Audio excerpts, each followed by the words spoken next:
depois das coisas tão importantes que nós ouvimos aqui, eu queria apenas lembrar o seguinte, uma coisa curta. Esse aqui é um centro que está começando.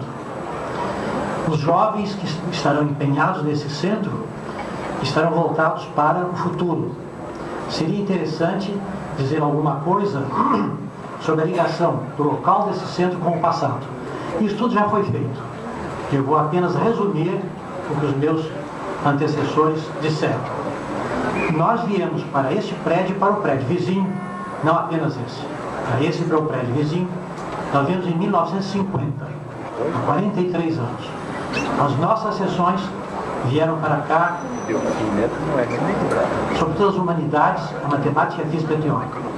Eu penso sobretudo no destino das humanidades, que é ao qual estou ligado.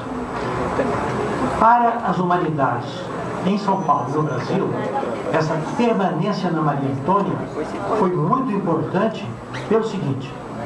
Em primeiro lugar, porque aqui na Maria Antônia houve, o que o professor Florestan Fernandes já referiu, houve o advento dos professores brasileiros formados pelas missões estrangeiras.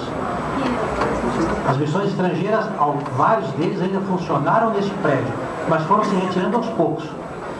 E os discípulos desses estrangeiros foram assumindo o bastão. Então, o primeiro fato a ser mencionado é que a Maria Antônia foi uma espécie de eixo, foi um pivô em torno do qual girou o destino das humanidades da Universidade de São Paulo, com essa substituição. Em segundo lugar,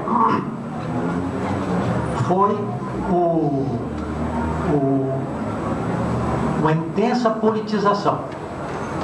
Os nossos setores, antes disso, eram setores muito pouco politizados, independente da atividade política individual de diversos. Eu, por exemplo, militei politicamente desde o tempo que era aluno, mas a faculdade como instituição, a faculdade como projeto de mundo, a faculdade não era politizada. A faculdade se politizou, como lembrou o professor Florestan Fernandes, no decorrer dos anos 50. Politização no sentido bastante amplo, que foi cristalizada na luta contra o governador Jânio Quadros.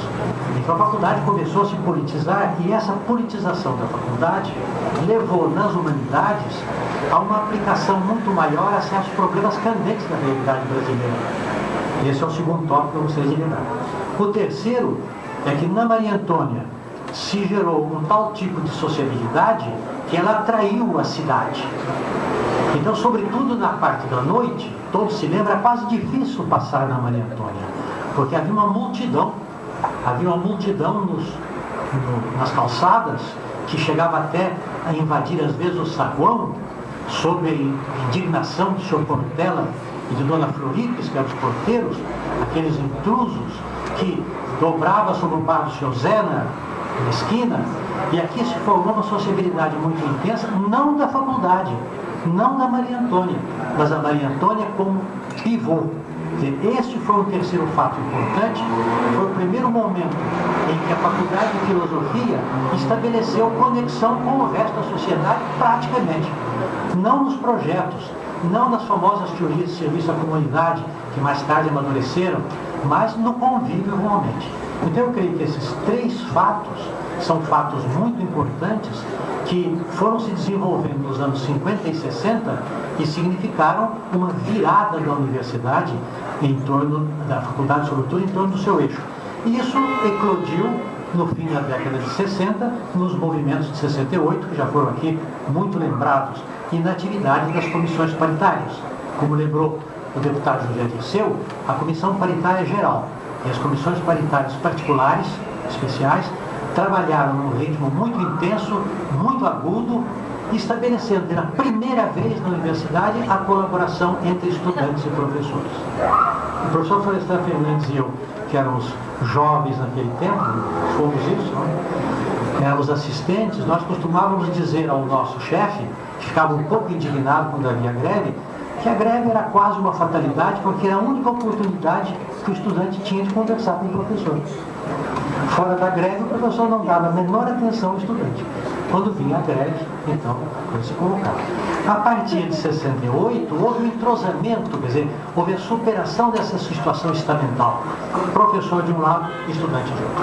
Quer dizer, os estudantes e professores das comissões paritárias se entrosaram e isso marcou o ritmo futuro da universidade. Como lembrou muito bem o deputado José Dirceu, infelizmente o trabalho das comissões paritárias foi cerceado pelo golpe militar. Eu diria então que aqui na Maria Antônia, e digo isso pensando nos jovens que se encarregarão do futuro dessa instituição nova, aqui na Maria Antônia foi que a universidade futura começou a se configurar. Foi aqui que tudo começou a sair dos eixos. Foi aqui que tudo começou a se desconjuntar. Foi aqui que os professores ficaram escandalizados dos alunos começaram a conversar com eles em pé de naturalidade. Houve um professor aqui que teve um infarto por causa disso. Na atômica, trágico, teve um infarto. Quando os alunos começaram a falar com ele de igual para igual. Esse mundo novo que nós ainda não digerimos, este mundo novo que nós não sabemos administrar direito, o magnífico reitor que o diga, as dificuldades são quase insuperáveis nas relações entre colegas, com funcionários, com estudantes. Este mundo novo é a fermentação do futuro. Maria Antônia foi o eixo. Portanto, o legado que a Maria Antônia traz, o legado que ela transmite aos jovens que vão se encarregar desse centro é a consciência de que o movimento do nosso tempo é a condição do progresso. O movimento, a inquietação, a mudança e a discussão. Eu espero que esse centro seja brilhante nesse sentido.